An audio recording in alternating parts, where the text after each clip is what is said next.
E aí galera, tudo bem com vocês? É com muita alegria que mais uma vez a gente está aqui para participar desse momento do estudo da lição. Quero dar meu oi para você que estiver assistindo em qualquer horário, em qualquer dia, não sei, mas enfim, estamos juntos. Quero dar um oi para eles. Oi, eu espero que você esteja bem aí assistindo onde você estiver, se for na sua casa, se for com amigos ou sozinho, mas seja bem-vindo.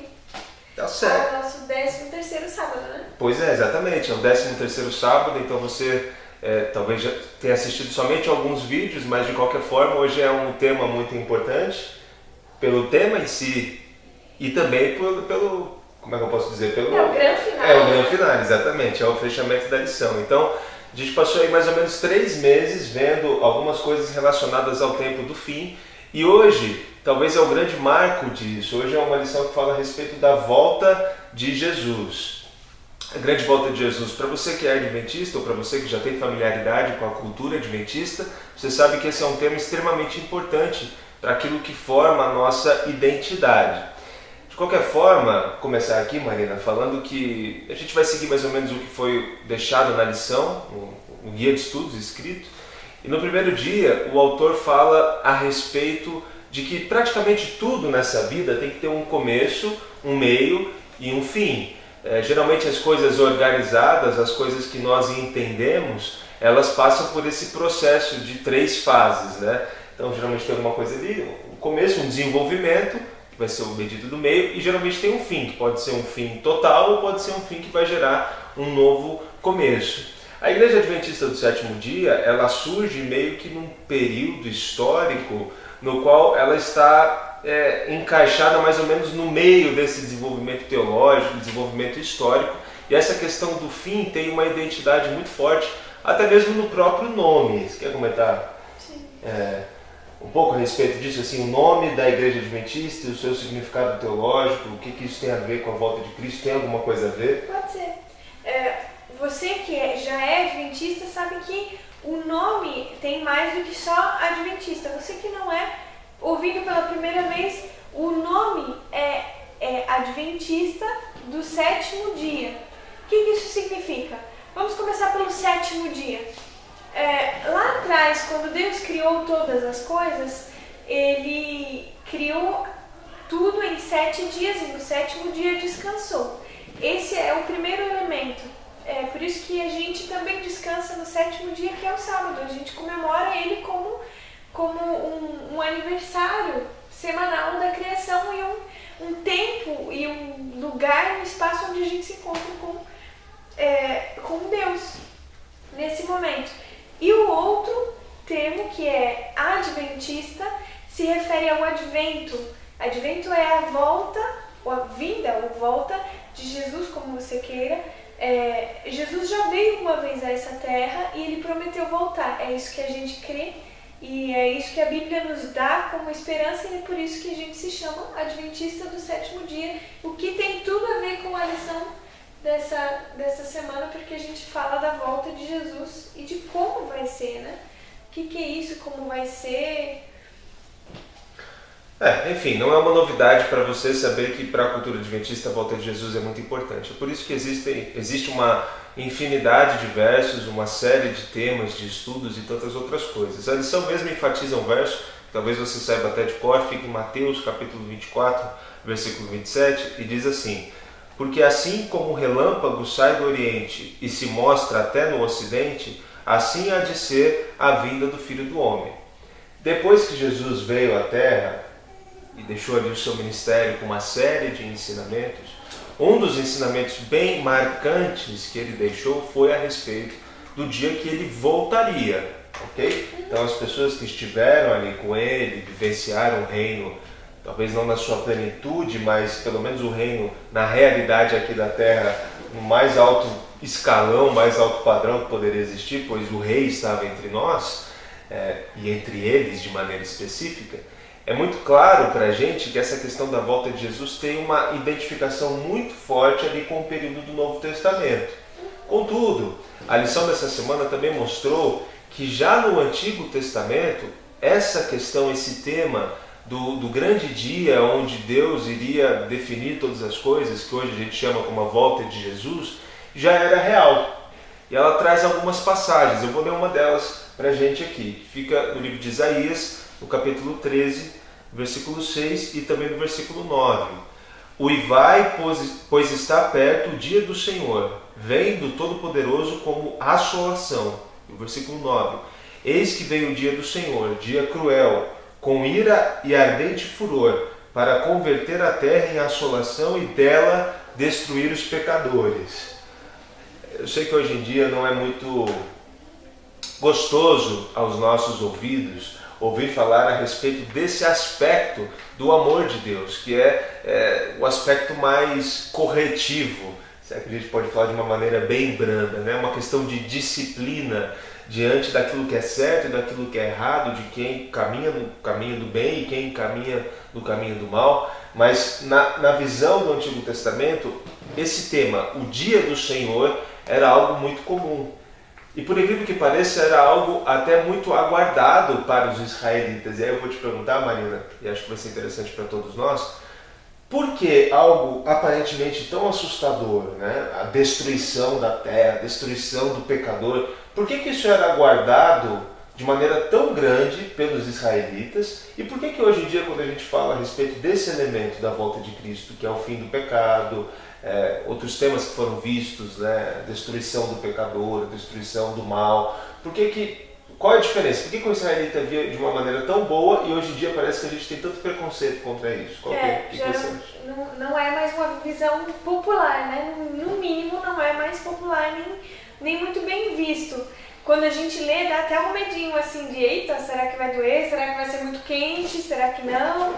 Essas coisas todas da nossa ideia do que é inferno, destruição, chuva de enxofre, essas coisas todas. Mas quando o povo de Israel lia a respeito dessas novas, eles realmente não pensavam nisso.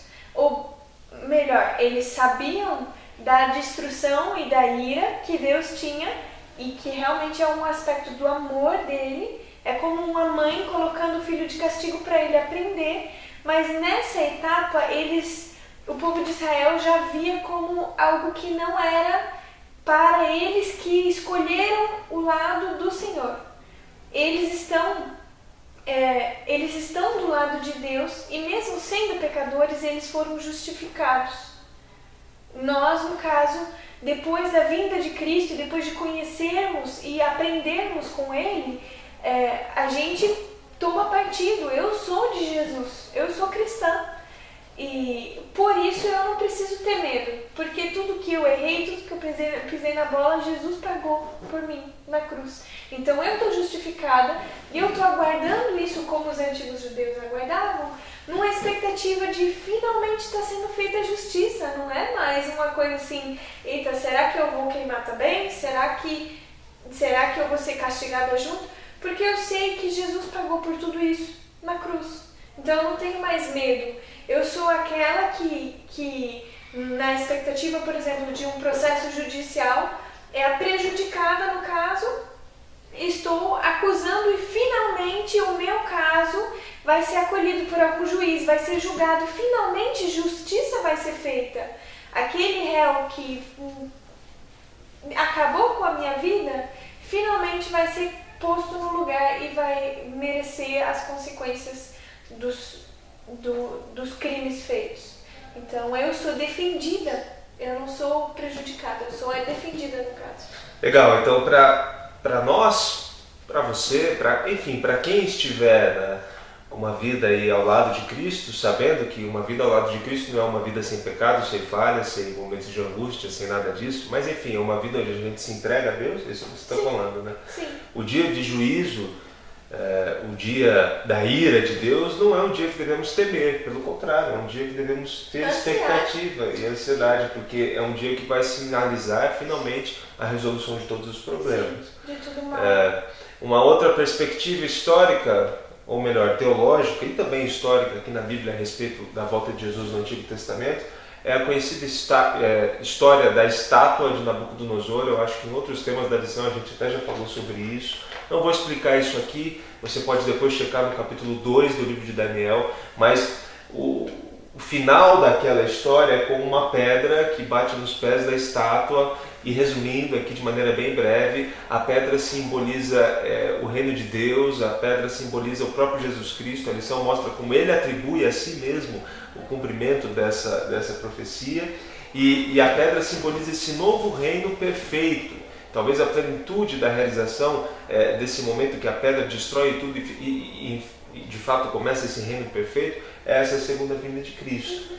E a lição fala a respeito de algumas características da segunda vinda de Cristo, coisas que nós já estamos familiarizados, mas talvez esquecemos, talvez, não sei, talvez você não esteja familiarizado, então acho que é importante a gente relembrar aqui. Por exemplo, existe uma grande corrente teológica que diz que a vida de Cristo, essa segunda, a volta de Jesus, é algo simbólico. Não significa que ele voltará de maneira física, de maneira real, com as hostes celestiais e tudo aquilo que a gente vê na Bíblia. Significa que os seus princípios, os seus valores, os seus ensinamentos, né, todas essas coisas que falamos a respeito do que é o reino de Deus, isso começará a ser vivido por muitas pessoas, por toda a humanidade, e isso simbolizará o retorno de Cristo. Marina, de acordo com a Bíblia, a volta de Cristo é simbólica nesse sentido, ou ela é algo, um fato, um acontecimento literal? Bom, de acordo com algumas coisas que a gente realmente escuta bastante disso, né, desse simbolismo. Tem até músicas que são tão polêmicas a esse respeito, porque dá para interpretar de um jeito ou de outro. Por exemplo, aquela onde Jesus estiver, o céu está ali. É uma música linda, maravilhosa. Tem alguns que interpretam de uma forma e tem outros que interpretam de um jeito mais literal.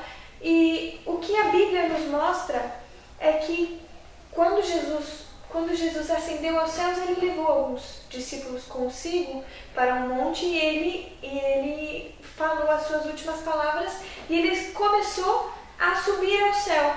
E ele falou para aqueles dos seus discípulos que estavam ali que ele ia voltar da mesma forma que ele tinha ascendido, que ele tinha subido aos céus. Em outros textos, em outras passagens bíblicas, a Bíblia é bem clara de que ele vai vir com anjos, ele não vai tocar o solo, ele não vai aterrissar aqui, mas ele vai ser visto por todos. Então, até essa história de, eu vi Jesus já está lá na Polônia, Jesus já está lá fazendo milagres na África. Não é um ensinamento bíblico.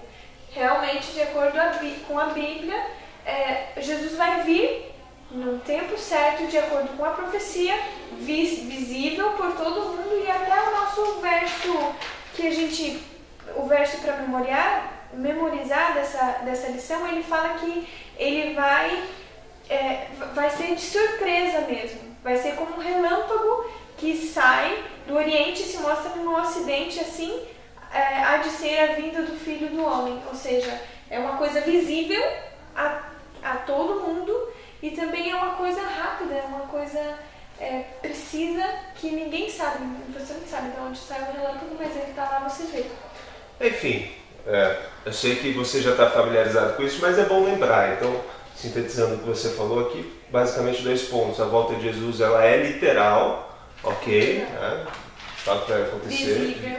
Ela é visível, diz a Bíblia, né, que todo olho o verá. Um outro ponto que a lição destaca, que eu acho que é importante valorizar também, é o que vai acontecer com as pessoas nesse retorno de Cristo, né, com esse retorno de Cristo. Basicamente, vão existir 4 tipos de pessoas quando Jesus voltar, divididos em 2 grupos separados. De um lado, os vivos, de um lado, os salvos e de outro lado, os perdidos. Tanto entre os salvos quanto entre os perdidos existirão alguns vivos e outros mortos. E o que vai acontecer é o seguinte: quando Jesus retornar, os salvos vivos permanecerão vivos e os salvos mortos irão ressuscitar. Todos serão transformados, todos serão levados então para morar com Cristo no céu. E aí a gente vai entrar num outro tema que provavelmente será abordado em outra lição, que é o milênio. Depois volta, tem a nova terra, enfim, não vou me aprofundar aqui. E os perdidos? O que acontecerá com eles quando Jesus retornar? Os que estiverem mortos permanecerão mortos. E os que estiverem vivos, diz a Bíblia, que então irão perder a sua vida também. A lição faz um breve comentário, acho que durante um dia ela fala a respeito dessa questão. Talvez se você tivesse alguma curiosidade, isso também fica sanado. E depois, evidentemente que isso daqui é só um start, é só um incentivo para você se aprofundar nos seus estudos bíblicos, às vezes de maneira individual, às vezes por meio de vídeos, às vezes procurando outras pessoas que gostem, que também têm esse conhecimento. Enfim, a gente nunca vai se saciar em aprender mais a respeito de Deus, né? Mas terminando aqui essa questão a respeito da volta de Jesus, eu queria te fazer uma pergunta, Marina. Ok, já ouvi falar sobre isso inúmeras vezes, tudo que foi falado aqui na nossa conversa de hoje não é novidade, já li todas as passagens bíblicas que falam a respeito disso, e parece que Jesus não volta, e parece que isso nunca acontece. Hoje, para a minha vida, de maneira prática, para o meu cotidiano, muda em alguma coisa? E no que muda acreditar, saber, se preocupar com esse tema da volta de Jesus? Olhando para o mundo de hoje, e para mim é uma resposta pessoal, então você pode ter a sua resposta, eu tenho a minha que eu vou falar aqui. Eu vejo muito sofrimento, e até num mundo onde eu gostaria de proteger todos e de curar e sanar todas as necessidades, eu ainda me vejo falhando nesse aspecto. Eu não consigo e nunca vou conseguir realmente fazer com que a vida de todos morando nesse planeta seja perfeita. Nem a minha é perfeita. Eu tenho sofrimento, mas muito pequeno comparado com o sofrimento de outras pessoas.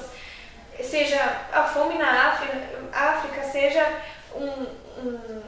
uma criança sendo maltratada pelos pais, ou o que seja, o bichinho que morre comendo comida com vidro moído, eu não sei.